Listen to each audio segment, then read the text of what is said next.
Welcome to Kanerika's podcast, The Digital Shift. Today, we're diving into something really crucial for anyone dealing with enterprise data strategy. It's the big matchup, Alteryx versus Databricks. Yeah, it's more than just comparing features, isn't it? Yeah. This is really about understanding the core intelligence layer that's going to shape, how your organization operates over the next decade. Exactly. We've gathered a lot of content looking at these two titans, really, of data analytics, trying to see how they stack up, how they command different parts of the whole data landscape. Right. And our mission here is to sort of cut through the noise, distill those core differences, especially for decision makers. We want to make it clear, which one is built for speed and self-service and which one is really engineered for that huge scale AI innovation, petabyte level data stuff. Without getting too bogged down in the super technical jargon, ideally. Hopefully. And these aren't small players, right? We're talking about major forces. Alteryx has that super intuitive, no-code platform. Right, the visual drag and drop. Yeah, and they've got, over 8,000 enterprise customers? Big names, too, like Walmart, Morgan Stanley. They really own that self-service analytics space. They do. And then you've got Databricks, which is kind of the engine room for the future, you could say. It's the backbone for data engineering, complex AI. Used by a huge chunk of the Fortune 500, like 60%, names like CVS Health, United Health Group. And there was that 2025 report suggesting they hold almost 17% of the entire enterprise AI and data platform market. That's significant market share. It just shows how critical this choice is for data leaders today. Okay, so let's unpack this then. Fundamentally, what really separates them? What defines their respective corners? I think the core difference really boils down to who it was built for, the intended user, sort of a philosophical difference, almost. How so? Well, Alteryx is fundamentally about democratization. It's built for the analyst, making data powerful for more people. Databricks, on the other hand, its purpose is scale and technical depth. It's built for the engineer, the data scientist. Okay, let's start with Alteryx then, the analyst's ally, as you put it. What does that actually look like in a company day to day? Practically, it means Alteryx Designer, that no-code drag-and-drop interface. It's honestly transformative for, say, finance teams, marketing folks, operations people. Right. They need to do pretty complex stuff, data prep, blending different sources, maybe some spatial analysis, automating repetitive reports, but crucially, without needing to write Python or R code. So it lets them get answers faster without waiting on IT necessarily. Exactly. The focus is speed and efficiency for the business unit, usually working with data that's already fairly structured or semi-structured. It sounds like it's designed to bridge that gap, make analysts more self-sufficient for those routine but still tricky data tasks. Precisely. And it makes tools they already use, like Tableau or Power BI, much more powerful because the data going in is cleaner and ready faster. Okay, got it. Now let's pivot to Databricks, the engineer's ecosystem.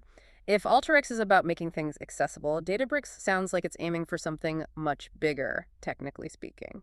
It is, yeah. Databricks is fundamentally an AI-powered data platform. It's built on Apache Spark, which is all about massive parallel processing. Okay. And it's tailored specifically for those highly technical users.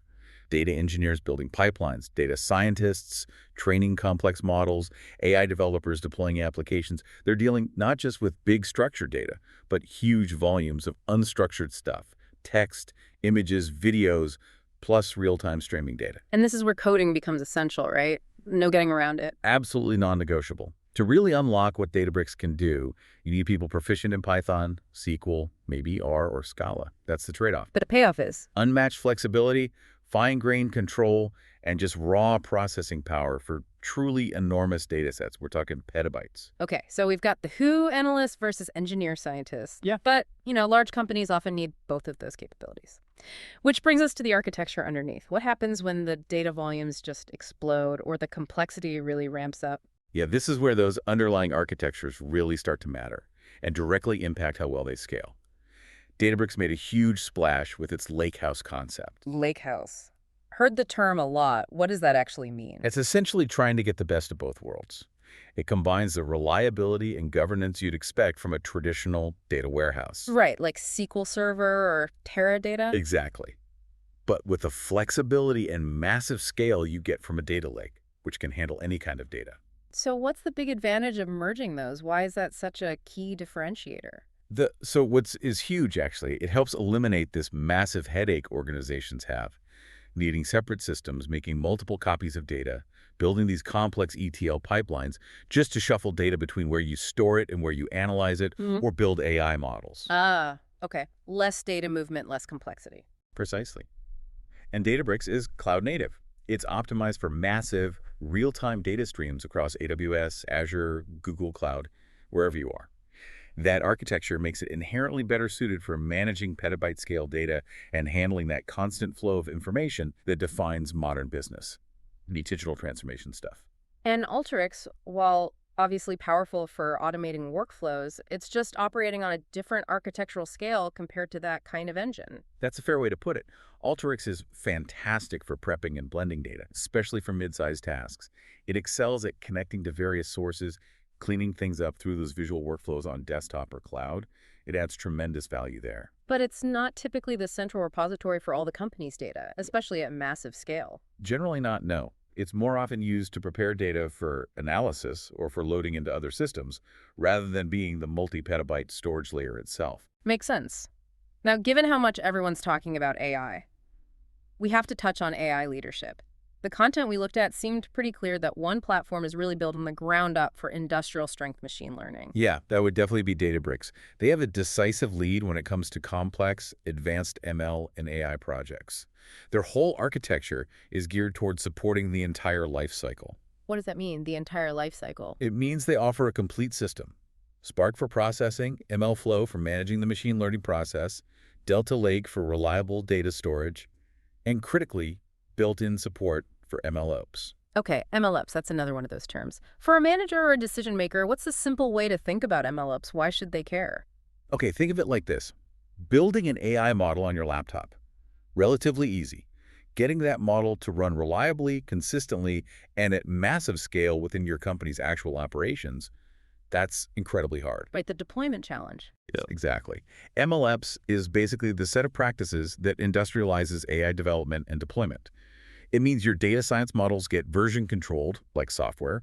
They're deployed reliably, monitored constantly for performance issues or drift, and can be updated smoothly across the entire business. Databricks is engineered specifically for managing that complex, high-stakes process. So it's about treating AI models not just as experiments, but as mission-critical operational systems. Precisely. It's like the factory floor for producing and managing AI reliably. Alteryx, on the other hand, offers really useful built-in predictive tools and some auto-ML features. Which lets analysts do some modeling. Yeah, it allows analysts to build basic models, maybe regression for predicting sales, classification, simple forecasting without needing deep coding skills, or a separate MLOps infrastructure. It puts AI-driven insights within their reach, quickly. But it's not designed for those really complex, massive-scale AI life cycles that Databricks handles. Okay, this is where it gets really interesting strategically. We've got one platform optimizing for accessibility and workflow efficiency, the other for massive scale and deep AI capabilities. So, why are so many big companies actually using both? It seems counterintuitive at first. It does, but it makes perfect sense when you think about the diverse needs within one large organization. Your finance analyst needs speed and ease of use for their quarterly reporting. Your R&D data science team needs raw power and precision for developing a new recommendation engine.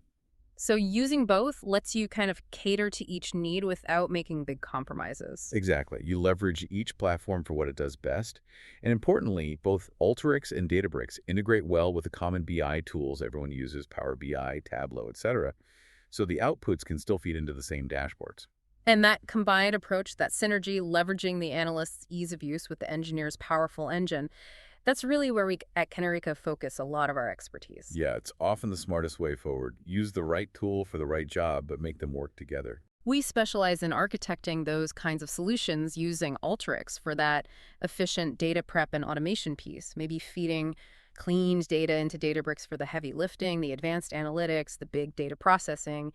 It creates a system that's complete, flexible, and honestly, more future-proof.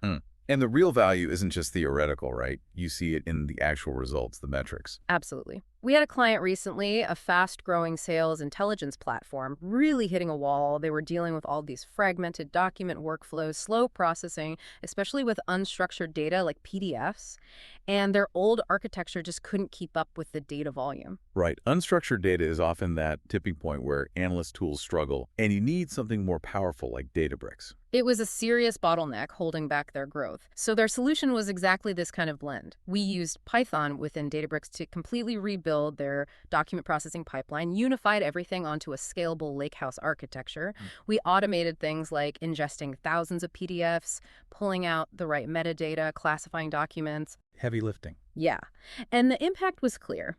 We measured an 80% reduction in document processing time, Wow. a 95% improvement in the accuracy of the extracted metadata, and maybe most importantly for the business, a 45% cut in their overall time to insight, getting value from the data almost twice as fast. Those aren't just small tweaks. That's fundamentally changing how fast they can operate and make decisions. It really demonstrates the ROI you can get from that kind of dual platform strategy when it's implemented correctly. And that's what we focus on at Kanerika, delivering those end-to-end data transformations. It's not just about the tools, it's about robust processes underneath, making sure the data actually works harder for our clients, leading to faster, better decisions.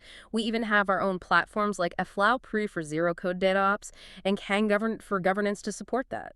Okay, so let's try and tie this all together, the final decision matrix. Based on everything we've discussed, the choice really comes down to your organization's specific needs, balancing skills available versus the complexity and scale of your data. This is kind of the takeaway summary. Right. So let's outline it clearly. When should a company prioritize Alteryx?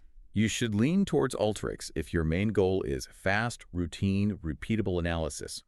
If your teams are mostly non-technical business users who need strong workflow automation and self-service capabilities, it's ideal for speeding up decisions using existing structured data and getting the most out of BI tools like Power BI or Tableau, often reducing the load on central IT.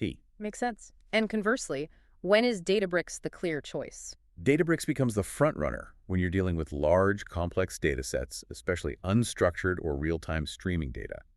It's the platform if your strategic roadmap includes building sophisticated machine learning or AI models at scale.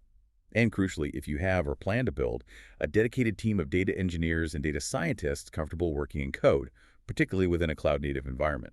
Databricks is built for that high-performance, enterprise-wide scaling across AWS, Azure, or GCP. It's also interesting to note that users seem pretty happy with both, right?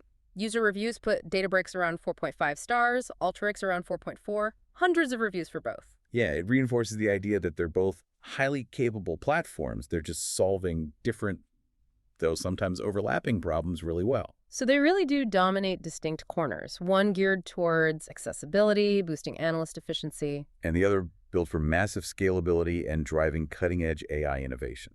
Absolutely. And just to reiterate, we at Kanerika are here to help navigate that choice, or more likely, figure out the right combination for your specific situation. The goal is always ensuring your data strategy delivers real, measurable ROI, whether that means setting up a sophisticated Databricks Lakehouse or creating efficient, self-service Alteryx workflows that plug perfectly into your cloud setup. And we've pretty much established that for many modern enterprises, using both together, leveraging their complementary strengths is often the most powerful strategy. It bridges that gap between business speed and engineering depth. Okay, so here's a final thought for you, the listener, to mull over. If that blended approach is often optimal, take a hard look at your current data pipelines. Are they built with enough flexibility today?